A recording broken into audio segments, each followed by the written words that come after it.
Welcome to CIHT Podcasts. Joining a professional body has never been more important. Join thousands of other professionals just like you who are getting ahead with CIHT membership. Go to the CIHT website and discover exclusive resources and why the leaders and future leaders of the sector are members with CIHT. So what does the future of transport look like? The Transport Committee wants to hear your views. This is a great question and a great idea. Today, I'm delighted to be joined by Iain Stewart, the chair of the Transport Select Committee, and has been an MP continuously since May 2010. Welcome to Transport Talks. I'm your host, Justin Ward. Iain, welcome. You're the chair of the Transport Select Committee. Can you briefly start with what it does and what it doesn't do? Well, the Transport Select Committee is one of the about 20 select committees there are in Parliament. The primary function of a select committee is to scrutinise the work of, firstly, the government department in that area, but also any agency or operator or really anything connected with the operation of services in that department. So for transport, that covers quite a wide range. And scrutinising and holding to account these bodies is a key function. But select committees can also play a role in pushing forward different sort of policy ideas and horizon scanning for issues that might be coming in the future. And it's important that we give that side of the work a fair balance. And that's why we're doing this new Our Future Transport inquiry to help identify some of these disruptors that, if you pardon the pun, will be coming down the line in the years ahead. And this is almost an idea of crowdsourcing ideas that I really like. Can you just say how people can get involved in that, sort of what the timescales are and how you're reaching out in terms of the process that underpins this? Yes, I mean, we want this inquiry to be almost, informing us of things we may not have thought about, whether that's new technology or some other disruptor that's going to challenge the way we've traditionally organised our transport system. So what we're doing initially is we've put out this call for bids to come in. There's a fairly short application form on the Transport Committee website, where fill in your details and put together a short pitch of about 500 words of what you would like us to look at. And the deadline for that is the 6th of February. So it's not a long time, but equally we're not looking for war and peace and every last detail. Once we've received all those applications, we'll draw up a short list. And then we're going to invite those individuals or organisations to come in front of the committee and do a sort of Dragon's Den style pitch to us as to why we should do an inquiry into that area. And from those pitches, we'll draw up a number of inquiries that we'll do formally and in depth over the rest of the year. So I don't know what will come. Be put towards us. That's part of the point of the exercise. That it's really it's aimed at those who are thinking about researching new ideas, identifying new trends, new technologies that will change things. To give an idea, if we'd run this type of inquiry 10, 15 years ago, someone would have said, "Oh, by the way, driverless cars are going to be coming, so you'd better start thinking about it." So it's that kind of disruptor that we're looking at. If you think of sort of disruptors, there's been major ones. The sort of Uber one, and particularly interesting from a scrutiny purpose, was the ask for forgiveness, not permission approach, and then how regulations. So some of these disruptors can have big implications for policy and regulation. That was obviously quoting the former chief exec of Uber, Travis Kalanick, who had that famous phrase about ask for forgiveness, not permission. So it's kind of predicting the unknowns of these things. But to give a kind of context, what inquiries that you've got quite a broad range of inquiries underway at the moment. So it would be good to hear that, which might help people think, well, this is the current landscape of transport, which would help inform what they think about the future landscape of transport. Well, as you're right to say, I became chairman of the committee towards the end of November last year, and I inherited a number of inquiries that were already in progress or about to start. So at the moment, we're obviously looking at the industrial action and performance on the rail network. We're about to start a strategic road network inquiry. We've already put out a call for evidence on that. We're going to be looking at the sort of accessibility to public transport for disabled and other groups, and sort of asking the question, are there sufficient regulations and legislation in place and they're just not being properly enforced, or is there a gap in the regulations that need to be filled? Probably a mix of both, but that's the sort of focus of that inquiry.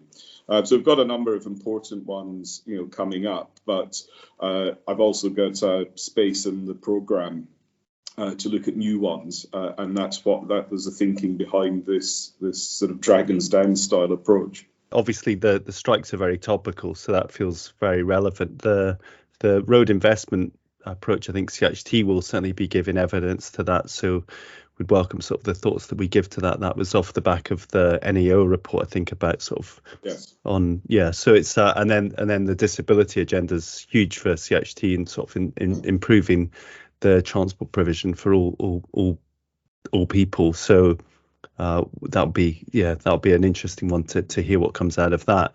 I think there's ones which is interesting where CHT's been doing work which crosses different departments. So we've been looking at sort of the planning system and how it interfaces with transport to try and ensure more sustainable transport outcomes arise from developments. So how does the committee deal with other departments? I guess also in this question is that things don't operate in silos, so the call has to be quite broad, but things might impinge on other departments as well. And I know that you've got a real interest in science and technology and so on, so different bits of government. How do you interface with them on hearings?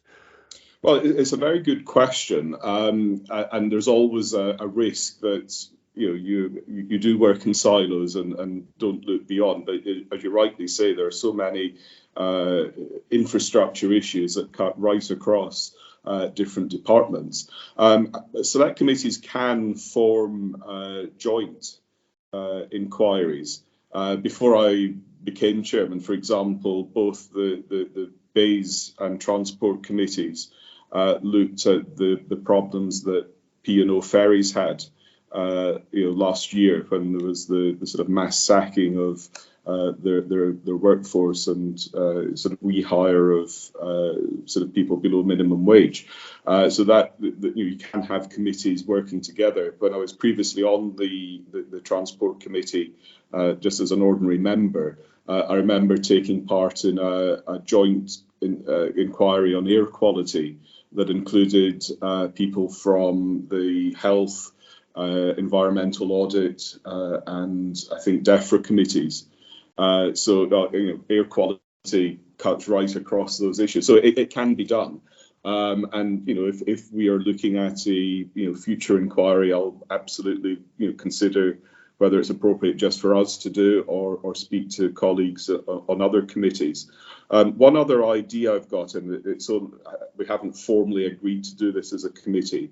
I'm keen to look at the sort of a very high level strategic inquiry on Britain's transport objectives and strategy, to look at things across the piece. And not just in the silo of, well, we've got this rail policy, a road policy, an aviation policy, and so on, looking at it in that sort of strategic way. So that's something I hope we can turn our attention to slightly later in the year. But I need to get my colleagues' agreement before we formally proceed with that. That's a really, really interesting observation you've made, because one thing CHT's long called for is a national transport strategy, because so I guess one question would be, why don't we have a national transport strategy, particularly in England? We see one in Scotland and Wales. So it's a observation we've made for a while, that how do you combine and trade off different modes?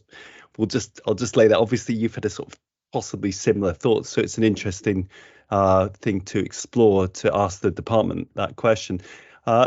One thing we've been tracking is, and I know it was your before you were chair of the committee, but smart motorways is interesting. We gave written and oral evidence to that inquiry, and I think the Transport Select Committee played a key role in actually kind of dealing with some of the issues that arose from that inquiry. Do you say anything about that, where that's got to from the inquiry? Do you have any kind of insight to that? I appreciate it was before your time, so it might not be something you're so familiar with. Yeah. Well, I am familiar with it, and I did comment when I think it was the NAO just before Christmas published some quite concerning data about the effectiveness of the monitoring technology, which was way below the sort of expected performance. So what we will do as part of the strategic roads investment inquiry, I think we will revisit the smart motorways questions. So the roads inquiry will be quite a broad-ranging one. So that it's perfectly possible to look at smart motorways as part of that. Interesting. Yeah. Thank you very much. I think it's such a great idea. I like the idea of being open-minded just generally in life. And I like the idea of the Select Committee being very open-minded in how it hears and shapes ideas. So I'd like to wish you all the best with this. And certainly I would strongly encourage people that listen to this and our CHT members to come forward with their ideas and give you that input to then look forward to the future, because the transport agenda is constantly evolving and changing, and technology has a huge impact on that. So I think it's a really great time to be asking that question. So anything you'd like to sort of add as a kind of final point, or anything we've not covered that you think's worth mentioning? No, I really welcome the engagement with CIHT and your members. I want the Transport Select Committee to be regarded as an authoritative voice on transport matters, that we look at all the evidence and make rational and constructive suggestions. Whether it's us looking at things that have gone wrong and it's a lessons to be learned type inquiry, or more forward-looking and identifying the issues that will have to be resolved by politicians of whatever colour who are in government. So I'm not long in the chair's role, but very excited at the contribution that we potentially can make. Well, all the best, and many thanks for your time today. Thanks for listening, and that was an interview with Iain Stewart, the chair of the Transport Select Committee. Thank you very much, Iain. Thank you.